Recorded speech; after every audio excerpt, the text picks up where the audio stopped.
Bachiller a los 13 años, farmacéutico a los 17, profesor a los 21, médico a los 23. Sepan que lo que un hombre alcanza, otro también puede lograrlo si estudia y se adiestra bastante tiempo y con suficiente intensidad. Para una voluntad firme, nada es imposible. No existe fácil ni difícil. Fácil es lo que ya sabemos hacer. Difícil lo que aún no hemos aprendido a hacer bien.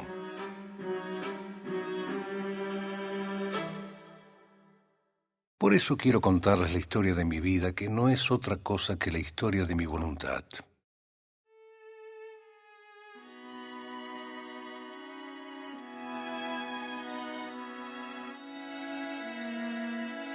Nací el mediodía del 10 de abril de 1887 en Buenos Aires, en la calle Balcarce, a media cuadra de la Plaza de Mayo. A los 5 años de edad fuimos a vivir a un barrio muy apartado donde estuve hasta mi bachillerato. Recuerdo que solo teníamos alumbrado a querosén, por lo cual prefería estudiar poco de noche. Allí es donde aprendí a leer y desarrollé una verdadera pasión por la lectura que preocupó a todos mis parientes. Recuerdo que mi madre llegó personalmente a jugar conmigo a las bolitas para distraerme de los libros. Sin embargo, un libro marcará mi vida para siempre. A principios de 1907, antes de cumplir mis 20 años, comienzo a leer Introducción al estudio de la medicina experimental de Claude Bernard. Al finalizar la lectura, supe a qué dedicaría el resto de mis días. La fisiología.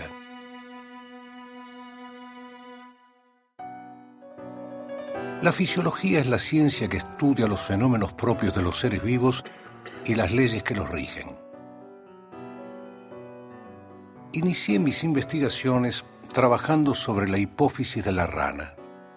En el laboratorio extraíamos las glándulas de las ranas y observábamos así su evolución. Más tarde, en el Instituto de Fisiología de la Facultad de Medicina, comenzamos a trabajar también con perros. Experimenté que un perro con diabetes producida por la extirpación del páncreas sobrevivía al serle extraída la hipófisis.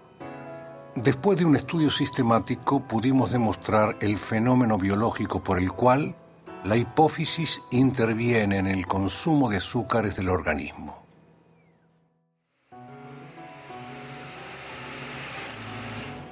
La ciencia, la técnica y la investigación son la base de la salud, bienestar, riqueza, poder e independencia de los pueblos modernos. Hay quienes creen que la investigación científica es un lujo o un entretenimiento interesante, pero dispensable. Grave error.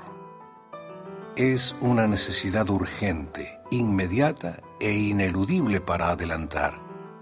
La disyuntiva es clara.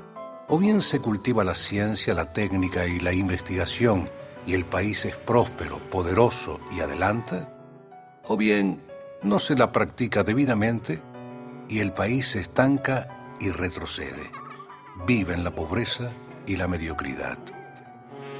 Los países ricos lo son porque dedican dinero al desarrollo científico-tecnológico y los países pobres lo siguen siendo si no lo hacen. La ciencia no es cara. Cara es la ignorancia. Y fue así que en 1943 debo dejar la Universidad de Buenos Aires por razones políticas. Fueron años muy duros para mí y mis colaboradores. Nunca bajamos los brazos y aunque en las peores condiciones, seguimos trabajando. Una mañana de 1947, antes de comenzar la labor diaria en el laboratorio, recibo un telegrama que al abrirlo dice: entrégase el Premio Nobel de Medicina al doctor Bernard Ussay por su descubrimiento de la importancia de la hipófisis en el metabolismo de los azúcares. Algunos creen que pueden hacerse descubrimientos por casualidad, intuición o suerte. No se llega a hacer ninguna obra científica seria si no se trabaja intensa y prolongadamente. La suerte ayuda a los que la merecen por su preparación y laboriosidad.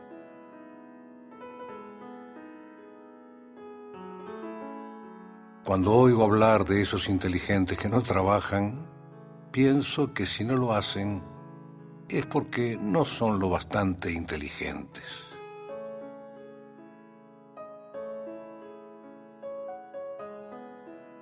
No lo olviden nunca.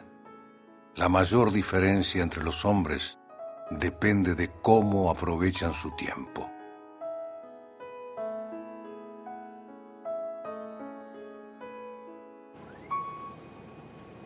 Siendo ya premio Nobel, rechacé ofertas de trabajo de los Estados Unidos y decidí quedarme en la Argentina, pese a la pobreza del laboratorio y a la manifiesta hostilidad del gobierno. La ciencia no tiene patria, pero el hombre de ciencia sí la tiene. Los becarios deben volver y luchar, pues su deber es modificar el ambiente de su país y su misión es la de ser útiles a su propia patria. Tenemos que tener siempre presente que pudimos estudiar, graduarnos y trabajar gracias a los recursos aportados por los esfuerzos de todos nuestros compatriotas, agricultores, obreros, industriales, comerciantes e intelectuales, y tenemos el deber de retribuirlo trabajando aquí y haciendo progresar a nuestro país. Con esta meta, dediqué los últimos 14 años de mi vida al frente del Consejo Nacional de Investigaciones Científicas y Técnicas, el CONICET. Después de haber vivido 84 años y de haber conocido mucha gente, pienso que no es cierto que las generaciones actuales son mejores o peores que las precedentes. Los jóvenes de hoy tienen igual idealismo e iguales virtudes que los de antes, con iguales cualidades y defectos en potencia. Pero hay más recursos y escuelas, por lo tanto, más ocasiones y más obligación de progresar. En el andar incesante del tiempo los hombres cambian y se suceden, pero la humanidad adelanta siempre, y cada generación tiene su deber en esta obra común. Confío en nuestro porvenir, aunque se contemplan hoy más sombríos nubarrones que rayos de sol. Confío en la juventud de mi patria, en su ansia de perfeccionamiento y en su voluntad de luchar por adelantar y enaltecerse. No sé si lo que deseo llegará dentro de 2, 10 o 100 años, pero estoy seguro de que llegará, sin ninguna duda. Por todas estas razones soy profundamente optimista. Solo de ustedes depende. Digamos mejor, de su voluntad.